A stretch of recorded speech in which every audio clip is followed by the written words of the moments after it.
Trump brags about kicking people off of food stamps, but he acts like it's a great miracle and an incredibly auspicious accomplishment. This is terrifying. In 9 months, we've lifted over 600,000 Americans off of food stamps, which is a record. 1.9 million more American-born workers are employed today. Think of that. Almost 2 million American-born workers are employed today, more than when I took office. That's 9 months ago. Can you imagine that?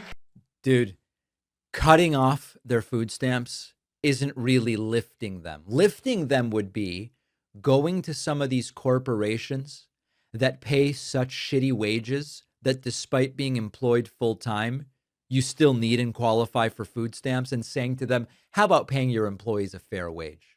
That's lifting people off of food stamps, making it so that their standard of living without the food stamps is good, or at least passable. Just canceling food stamps is not a way to lift people.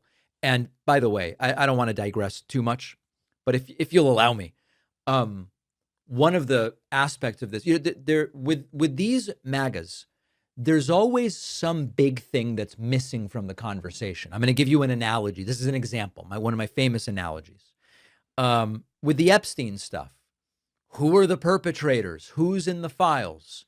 Who's going to vote one way to release or not release? Does Trump know Ghislaine Maxwell or doesn't he know? All this different stuff. What about the victims? What about Epstein's victims?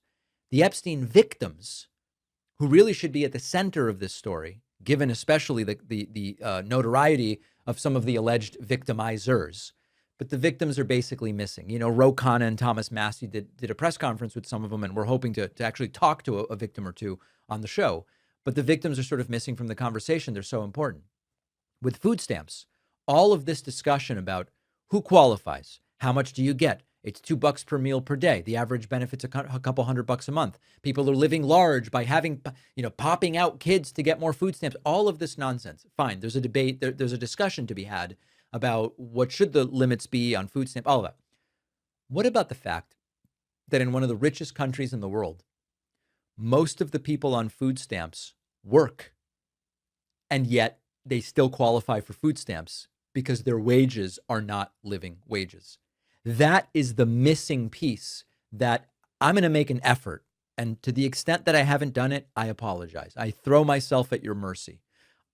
We need to be reminding ourselves there are tons of people on food stamps working full time in jobs where the wages are so low that they still need the damn food stamps.